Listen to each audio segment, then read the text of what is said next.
Hello, folks, and welcome to another edition of DEADPIT.com on YouTube. This is the Dead Pit review section, where we're now going to start doing some of our radio reviews that we normally do on the show at www.deadpit.com here on YouTube. Yeah, every week at DEADPIT.com, myself and Uncle Bill over here, we have interviews galore every week. I know this past Friday we had 3 of the hottest screen queens ever on the show, such as Lennox Miller and Tiffany Pan and Elska McCain, one of our personal favorites. And, you know, we have a ton of people. We actually had Tom Savini on the show at one time. We've had Joe Dante on the show. We've had tons of your favorite horror icons on the show at one time or another. That's true. Plus, keep in mind that, you know, on the past show we've just had was the Scream Until You Like It episode. It was a special. Yeah, that's right. And then we're going to have the big Christmas spectacular coming up, you know, next week. So you can look forward to that. With Bob Clark as our special guest. So, director of Black Christmas, for those of you who don't, and A Christmas Story. Yeah. For those of you not familiar with the horror genre. It's going to be a Christmas spectacular. So, this week, we actually are reviewing a movie from 1962 from our brothers south of the border, our amigos. This Padre. Yeah, this is Brainiac. Or the Berlin del Terror. Yeah. And this one is, you know, one of the matinee drive-in movies, I guess, that people, younger kids, went to enjoy these back in the early 60s. That's right, and it is the exact definition of a B movie, folks. It is. You had your A movies, you had your B movies. The point being is, this movie obviously didn't have a lot of budget, but it made up for that in the sheer cheesiness of the atmosphere of the film. It did. You had some awesome, then modern-day effects used. We're going to give you a couple of examples soon. But the movie itself, we can talk about the basic plot line of the film.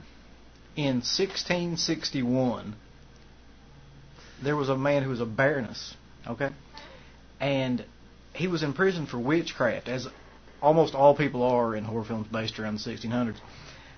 And he was tried, tortured, and finally burned at the stake. But before he was burned at the stake, he noticed a comet was flying over his head. And the comet was apparently a fingerprint smudge on the lens of a camera, or possibly peanut butter smudged on a camera. I'm not sure what it was. It looked like a feather to me. Yeah.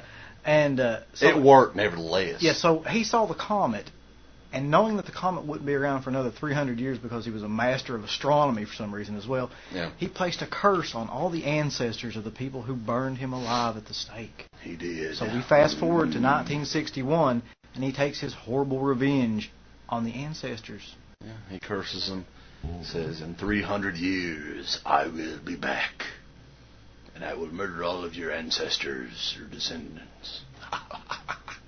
So he comes back,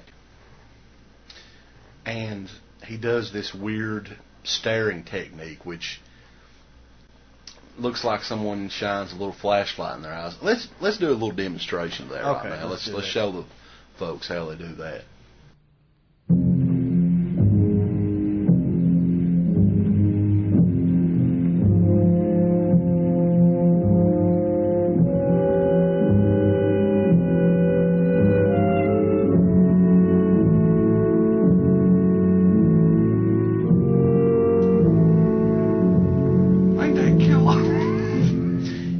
To that, after he stares at the women, does that stare we just showed you, he goes and kills the women. Well, you got to be specific about this. Exactly what happens is, after he does the stare, he turns into this giant fucking porcupine looking. Looks straight out of Troll 2. Yeah. He has this big mass that kind of looks like a combination between a werewolf and a goat and something else, with a big, long, serrated tongue that comes out and kills people. Yeah, and he uses the tongue to leave his mark on the back of their neck because he sucks their brains out, right? Exactly. Yeah. He is a brainiac. And, you know, they do a lot of the they do another technique that we need to show the folks out there exactly how it's done. The morphing technique, because when he does the staring, he morphs into another creature, and then goes on his little brain-sucking spree. And let's show the folks exactly how that works right now.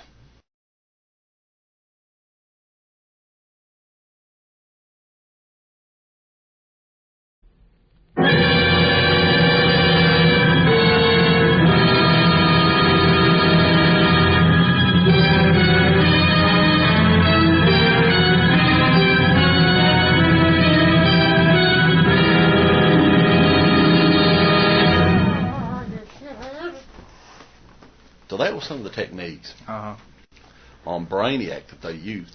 And I actually, for a couple of folks that really, if you listen to DEADPIT.com, we don't talk about the oldies that much on there as far as the 50s and 60s stuff. We're more along the modern horror era, which 70s and 80s and sometimes 90s stuff. And unfortunately, we talk a lot about the newer stuff, which is really just the old stuff, but remade. They redo it. Yeah. Let's talk about our impressions of the film. Yeah. Let's go a little bit, Ebert and Roper here. So, I was kind of thinking when I was watching it that it would be a great film to watch with a bunch of people that you just wanted to laugh your ass off. Right. Because it's got some really, what's the word for it? I guess cheesy is the best word, effects in the film. And it's got a really hilarious plot, which has to do with all kinds of different astronomy references and stuff like that. But, yeah, the best part of the film by far is just the mask that the guy wears in it and some of the special effects they try to do. So if you want like a mystery science theater type of movie, I can't really imagine one better than this. Yeah. And we've got to mention, too, as far as the DVD itself, Casa Negra is the new division from our good friends at Panic House Entertainment. And they release a lot of these Spanish horror films. Yeah, and a lot of people know this. Spanish horror, especially around that time, often gets overlooked because there was so much stuff coming out of Europe and just different places like that. That they kind of get the shaft, as it were, for this kind of film. But they actually do apparently produce a couple of films that are worthy. This being one of them. Yeah. At least as good as Hammer films were at the time.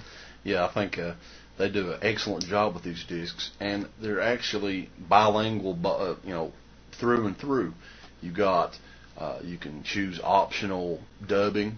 You can have the English dubbed, or you can read the subtitles, which we don't prefer because, being Kentuckians, we just don't appreciate reading. We shy away from reading and education as much as possible. But in addition to that, you also have a choice between bilingual menus when you start the DVD. And get this, folks, this is really neat. Okay, you can reverse the DVD cover, and you'll have an alternate language. Baron del Terror, and it's the entire cover, as you can see, in a different language, in the Spanish language. While we're doing the QVC thing, show them the amazing stickers that are come with the DVD. Are they stickers? I can't figure out if they're stickers. I think they're stickers, or some kind of stamps, or something to that effect. These neato stamps that our buddies from Panic House, as you can see them there, they put them in all of their discs, actually, all of the... And, I would surprisingly highly recommend this. I think it's would too, especially enjoyable experience. Especially for sci-fi fans and or people that just like B movies in general. You like, monster movies, sort of, just cheesy goodness from that era. You can't get much better than this. This is one of the better movies that we've seen from this era. That's right. So go to PanicHouse.com if you want to check out this title and other amazing titles from the Spanish horror genre, the Casa del Negra series. This is Brainiac, and you be sure to listen to us every Friday on DEADPIT.com. You sons of bitches.